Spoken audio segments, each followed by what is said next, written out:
He's not family. My sister's boyfriend smirked, pointing me to a chair by the trash.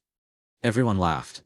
Until the $1,240 bill came, and the waiter asked who was paying. I stood up, looked him dead in the eye, and said, "You said I'm not family, so go ahead.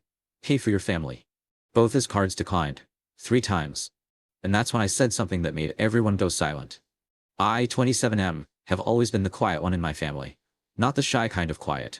The kind where you learn early that nobody's really listening. So you stop wasting your breath.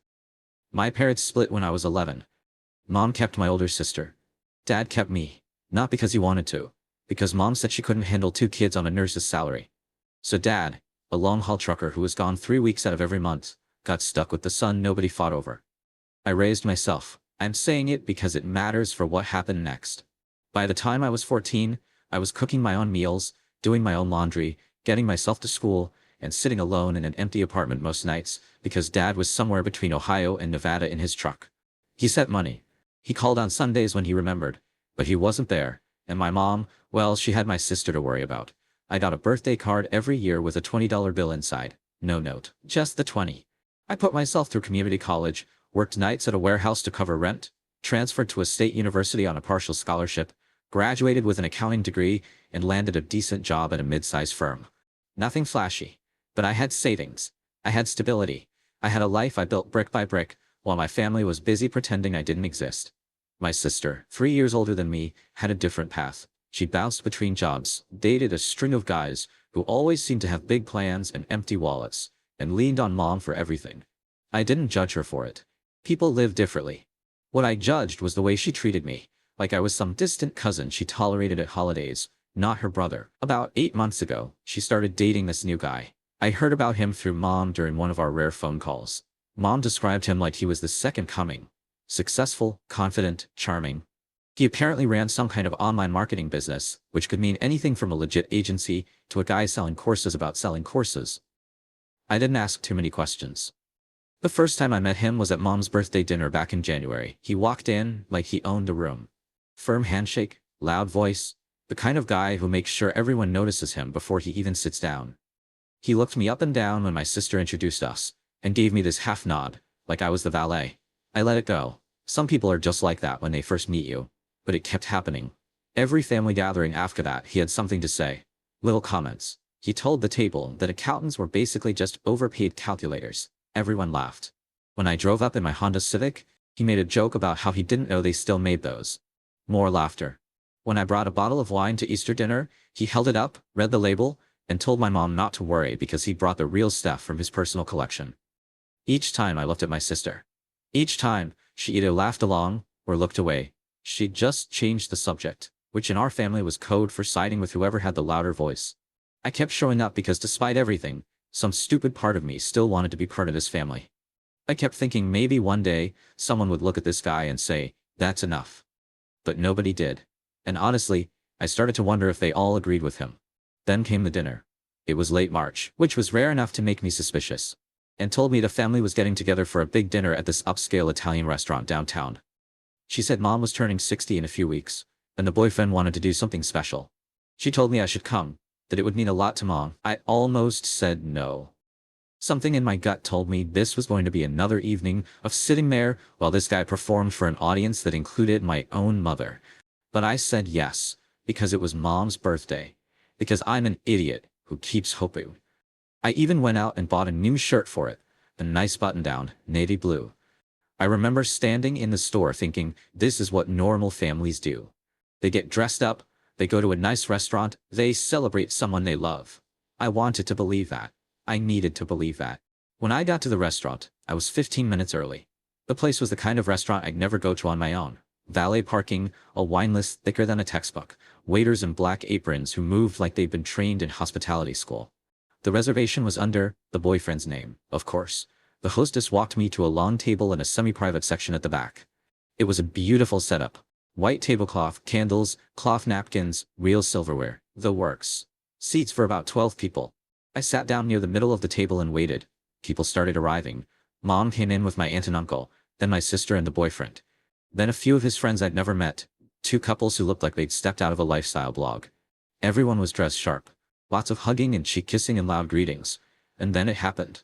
The boyfriend walked over to me, looked at my seat, and told me, in front of everyone, that those middle seats were reserved for close family and his friends. He said it casually, like he was rearranging furniture. Then he pointed to a chair at the very end of the table, the far end, right next to the service station where the waiters stacked dirty plates, and the busboy kept the trash bin. He smirked when he said it. He actually smirked, and then he added, almost like a punchline, that I wasn't really family anyway, not in the way that mattered. He said it the way someone brushes crumbs off a table, like I was the crumb. I looked at my sister. She was adjusting her earring, pretending she didn't hear. I know she heard because her jaw tightened for half a second, before she reset her face. I looked at my mom. She gave me this look, this tired, please don't make a scene look, that I've been getting my whole life. The same look she gave me when I was 12, and asked why she didn't fight for me in the custody agreement. The same look she gave me at every holiday, when I tried to talk about anything real. That look was her answer to everything I ever needed from her. Just be quiet, just go along. Just make this easy for everyone. The table went quiet for about 2 seconds. And then someone, one of his friends, the guy with a watch that probably cost more than my car, chuckled. And then another. And then my aunt laughed nervously. That high-pitched laugh she does when she doesn't know what else to do. And just like that, the moment became a joke. A funny little moment where the quiet brother got put in his place. I picked up my glass of water, walked to the end of the table, and sat down next to the trash. I want you to understand something. I didn't sit there because I'm weak. I sat there because I'd already made a decision. I just hadn't told anyone yet. The dinner went on for 2 hours. The boyfriend was in full performance mode, ordering for the table, calling the waiter by his first name, like they were old friends, recommending dishes, sending bottles of wine around. He even stood up at one point and gave this little toast about how family isn't just blood, it's the people you choose. He looked right at me when he said the word choose. My sister squeezed his arm like he'd just recited Shakespeare. From my end of the table, I watched everything. I watched my mom laugh at his jokes. I watched my aunt hang on his every word. I watched his friends order lobster and steak and top-shelf cocktails like the bill was someone else's problem. Because it was. It was supposed to be mine. Here's the part nobody at that table knew, except me. 2 weeks before this dinner, my sister had called me, a different call from the invitation one. In that call she'd asked me, in that careful, rehearsed voice she uses when she wants something, if I could cover the dinner. She said the boyfriend was planning everything, but money was tight for him at the moment, because he'd just invested in some big new project. She said it would mean the world to Mom if I could quietly take care of the bill, and let him take the credit for organizing it. Let that sink in. She wanted me to pay for a dinner organized by a man who ultimately disrespects me. Let him get the glory, and sit there smiling, while he played king of the table. I told her I'd think about it. She took that as a yes. And for a while, I thought maybe I would do it. Maybe I'd be the bigger person. Maybe paying for Mom's dinner was more important than my pride. But then he pointed me to the chair by the trash. And everyone laughed. And something clicked in me. Not anger. Something colder. Clarity. The meal wound down. Dessert came and went. The boyfriend was leaning back in his chair, arm around my sister, basking in the glow of a dinner he thought was already paid for. Then the waiter came over with the bill, in that leather folder. He looked around the table, trying to figure out who to hand it to. The boyfriend waved him toward himself with this big, confident gesture. He opened the folder. I watched his face change. It was subtle, just a flicker, but I caught it. The bill was $1,240, 12 people. Upscale Italian, lobster, wine, the works. Of course it was that much. He closed the folder and looked around the table, and for the first time all evening, his smile looked tight. He asked the waiter to give him a moment. Then he leaned over to my sister and whispered something. She looked at me. I looked at my plate. Then the boyfriend did something I hadn't expected. He stood up and in a voice loud enough for the table, said he was going to take care of this because that's what you do for family. He said it with this pointed emphasis on family, glancing my way again. He pulled out his card and handed it to the waiter. The waiter came back 2 minutes later, declined. The boyfriend laughed it off, said something about a bank issue, and handed over a second card. The waiter left again, declined. The table was getting uncomfortable now. Nervous laughter. Shifting in seats. My aunt suddenly became very interested in her napkin. He tried the first card again, maybe hoping it was a glitch, maybe hoping God would intervene. The waiter came back shaking his head slightly, and this time, there was a trace of pity in the waiter's expression. Not for the boyfriend, but for the situation. The kind of face service workers make when they've seen this exact scene play out 100 times. 3 declines.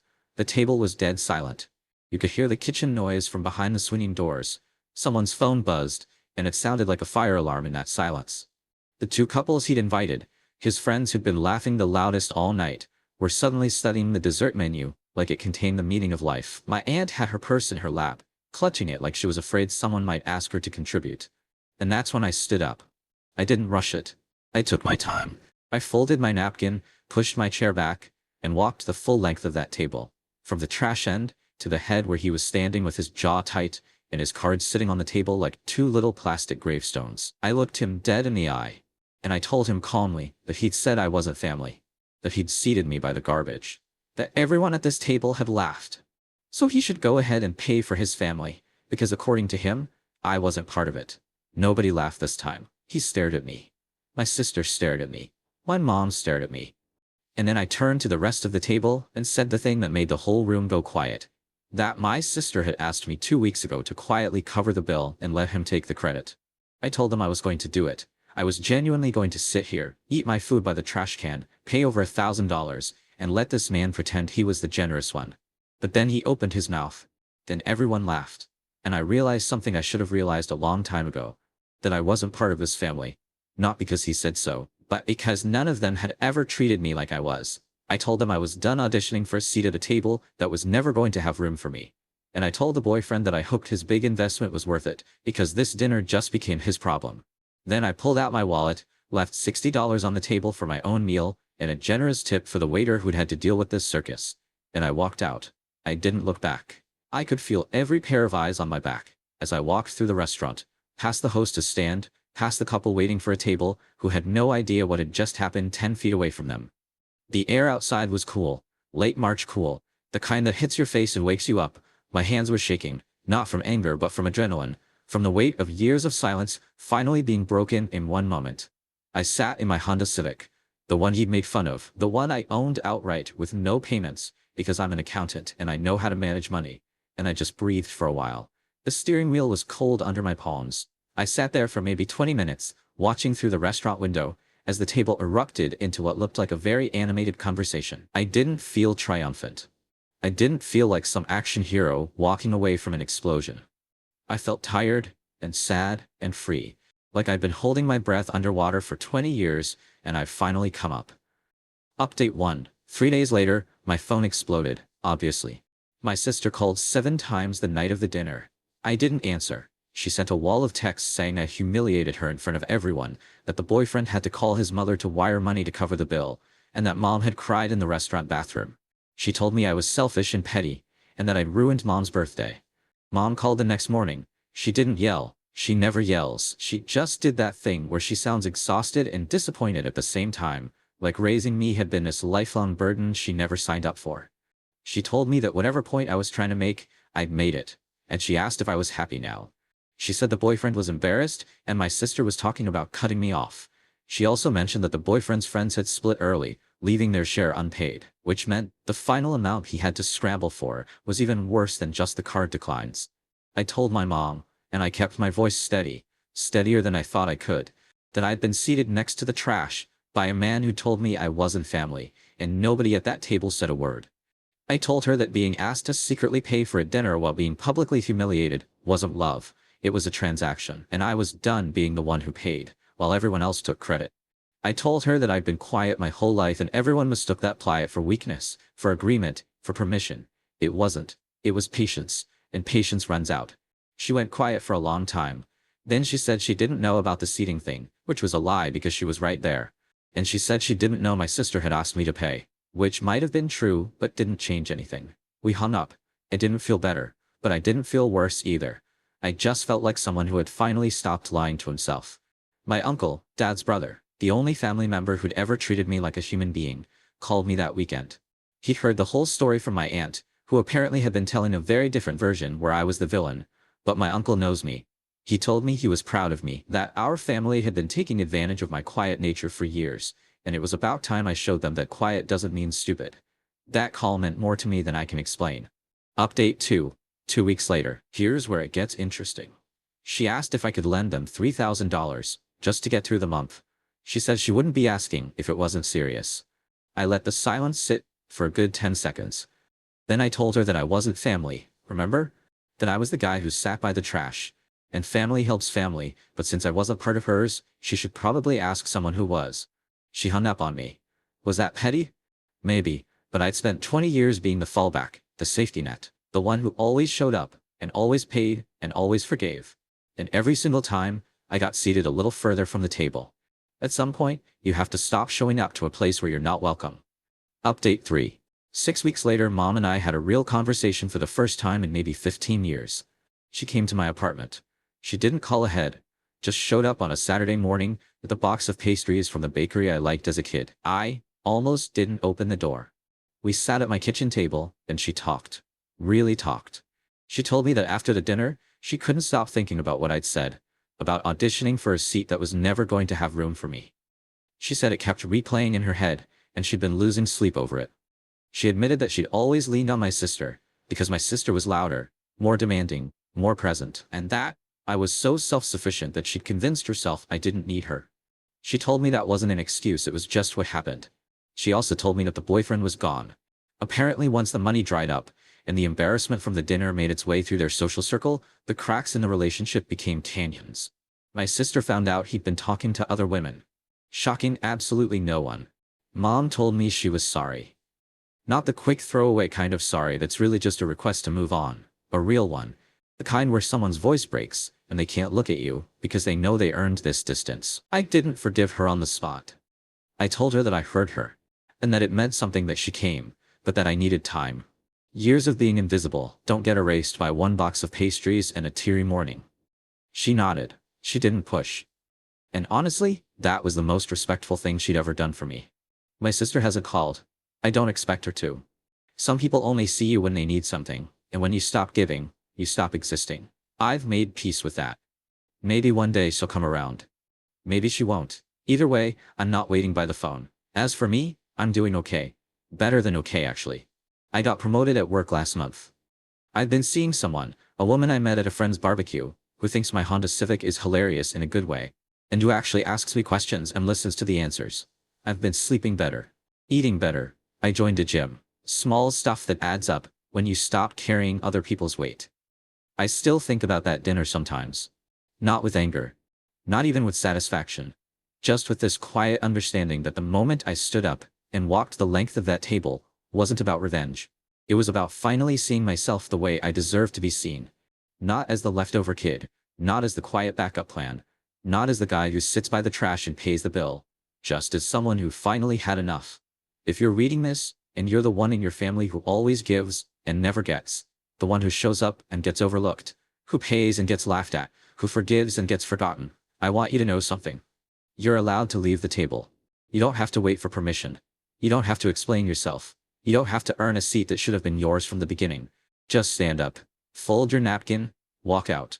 The right people will come find you, and the ones who don't were never your family to begin with.